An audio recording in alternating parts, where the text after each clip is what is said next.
Bonjour à tous et à toutes. Une nouvelle vidéo sur musique à danse à l'époque de la Renaissance. Je suis ravie de t'accueillir aujourd'hui pour aborder la série événement Leonardo qui va bientôt débarquer sur nos petits écrans. Dans cette série, Leonardo de Vinci est arrêté et emprisonné. L'a-t-il été réellement et pour quel motif? Tu veux percer le génie de ce créateur? Tu veux aussi découvrir cette personnalité complexe et énigmatique? Eh bien, je t'emmène sur les traces de Léonard de Vinci à l'époque de la Renaissance. Nous partons tout de suite dans l'atelier du génie italien et nous essaierons de voir si cette série mérite d'être vue.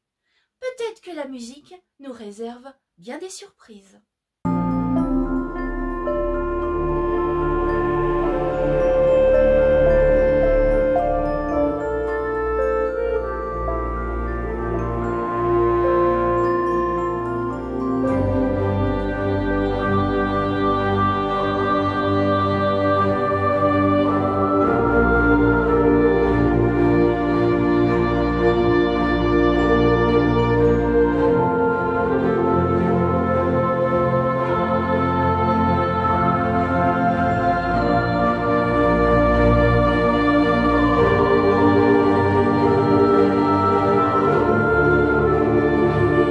La série revient sur les moments les plus importants de la vie de Léonard de Vinci et de sa création artistique. Mais Vinci n'a-t-il été que peintre?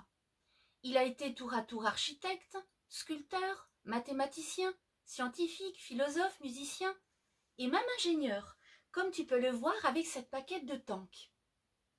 La série va donc mettre l'accent sur la polyvalence du génie et son humanité.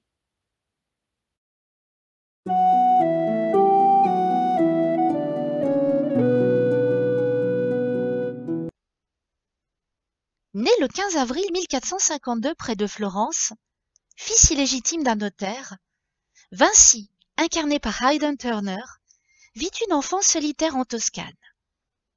Il manifeste très vite une vive curiosité pour l'art, la technologie et les sciences. À 20 ans, il travaille auprès de l'artiste Andrea del Verrocchio, où il fait la connaissance de sa muse, Catarina da Cremona, incarnée par Matilda de Angelis.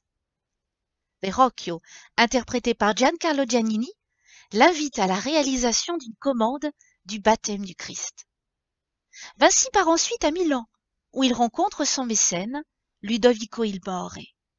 Mais il est suspecté de détenir des informations sur la mystérieuse disparition de sa muse, et Vinci est même accusé de crime d'empoisonnement. C'est l'ambitieux officier du duc de Milan, Stefano Giraldi, interprété par Freddie Highmore, qui l'auditionne. La série va révéler les ombres et les fragilités du génie, avec des jeux de flashback, en mettant l'accent sur les œuvres conçues dans le but d'atteindre la perfection. Giraldi, interprété par Freddie Highmore, fasciné par Vinci, commence à douter de sa culpabilité. Et toi, qu'en penses-tu?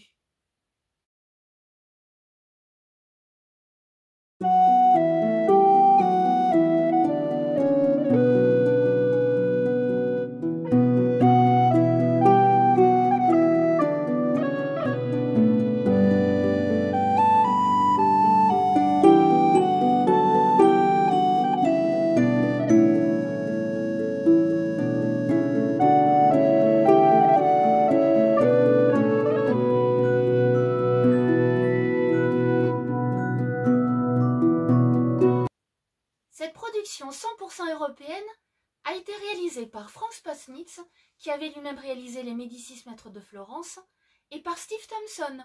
Peut-être que tu as vu Doctor Who ou Sherlock. Cette série se compose de 8 épisodes qui ont été réalisés par un ensemble de chaînes européennes, notamment en collaboration et en association avec la RAI, la RTVE espagnole et France Télévisions. C'est donc un bel exemple de savoir-faire européen. Le tournage a nécessité 50 lieux, 3000 figurants, 2500 costumes. Le tournage a eu lieu dans les provinces de Toscane, Lombardie et du Latium dans de superbes paysages. Les villes Renaissance de Florence et de Milan ont été reconstruites sur un plateau de 20 000 m² près de Rome, sans compter les effets visuels 3D tout à fait époustouflants. Une production qui a coûté 30 millions d'euros. Chaque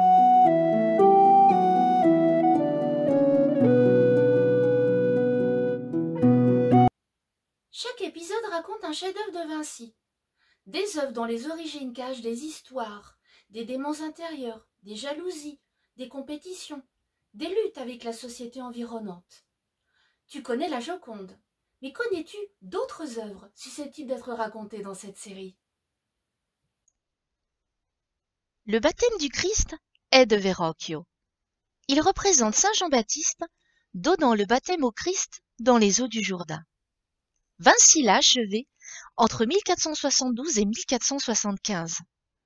Regarde bien l'ange à gauche, c'est Vinci qui l'a peint. Et il a aussi retravaillé le corps du Christ ainsi que le paysage. Tu reconnais le cours d'eau qui serpente dans le lointain.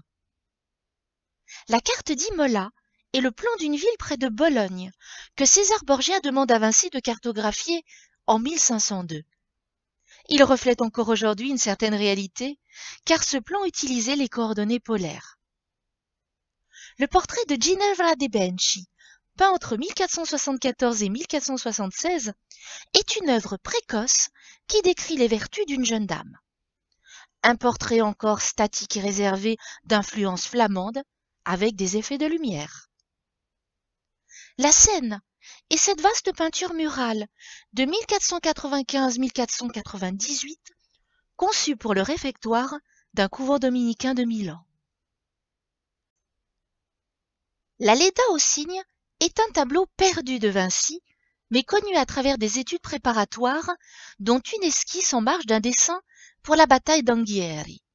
D'ailleurs, Léonard de Vinci avait reçu la commande de cette bataille en 1503 pour décorer la salle des 500 du palais de Florence.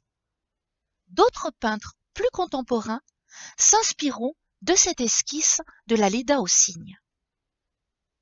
Le cheval en marbre est la plus grande statue équestre du monde que Ludovico Sforzi propose à Vinci de réaliser pour rendre hommage à son père en 1482.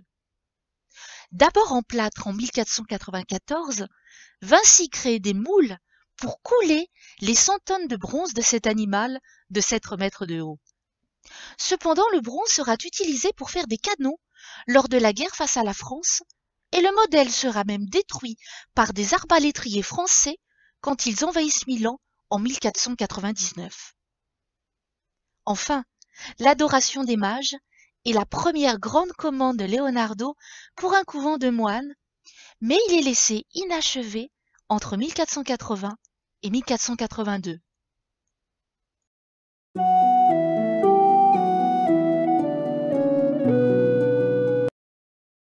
Cette série associe matériaux historiques et fiction narrative. Qu'est-ce qui est vrai, qu'est-ce qui est faux? Vinci a-t-il bien été arrêté? Eh bien oui, en 1476, mais pas pour meurtre.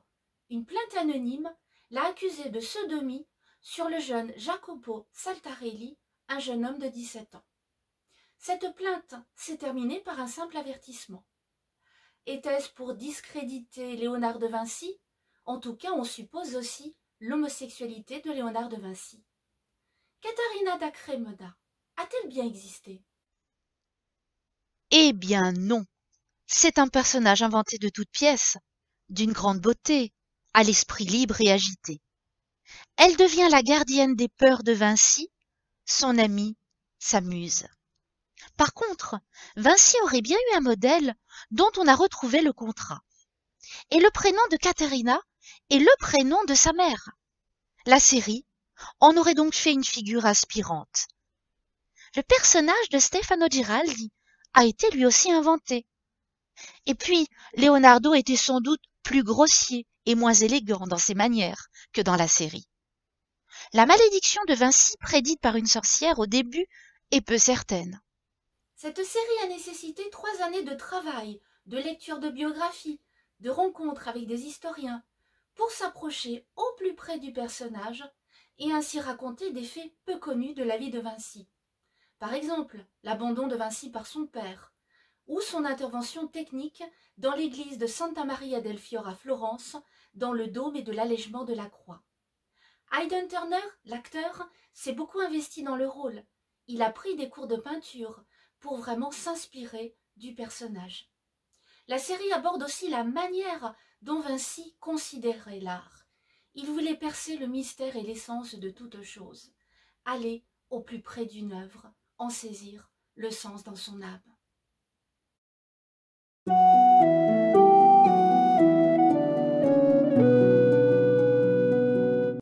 Pas de film sans musique expressive. C'est le compositeur John Paesano qui a composé la musique de la série Leonardo.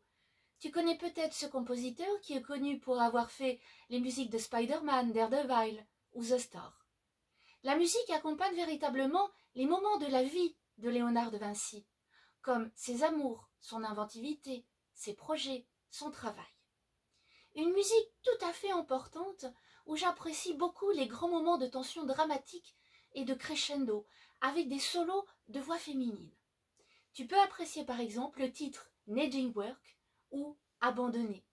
Tu peux retrouver ces deux titres dans la description de ma vidéo.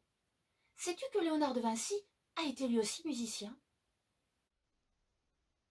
Vinci aimait beaucoup la musique, et c'était même un bon chanteur et un improvisateur. Il jouait de la lira da braccio, une sorte de violon à archet qu'il maîtrisait à la perfection, et les princes en étaient tout admiratifs. Il a créé des instruments de musique, comme une lyre à tête de cheval, entre 1485-1487, le tambour mécanique, entre 1503 et 1506, dont on a retrouvé un dessin. La viola organista de 1470-1480 est une sorte de piano avec un son de violon en même temps. Mais Vinci a-t-il composé?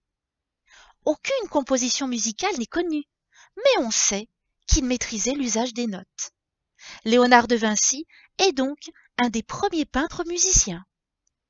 Cette série va nous transporter dans un tourbillon d'émotions et de rebondissements, même si, comme je te l'ai dit, elle a pris beaucoup de liberté avec la vérité historique, certains même ont pu y critiquer. Léonard de Vinci sera-t-il condamné pour empoisonnement de Caterina d'Agremona? Eh bien tu le sauras en visionnant très bientôt, j'espère, cette série qui a été diffusée au Royaume-Uni, en Irlande, au Canada et surtout en Italie. Tu peux aller dans la description de ma vidéo pour écouter la formidable bande musicale. J'espère que tu as passé un excellent moment en ma compagnie. La semaine prochaine, nous aborderons un ballet Spartacus d'Aram Khachaturian. Je te dis à très bientôt et comme on dit en italien, arrivederci. Et surtout n'oublie pas de liker, de partager et de me faire tes commentaires.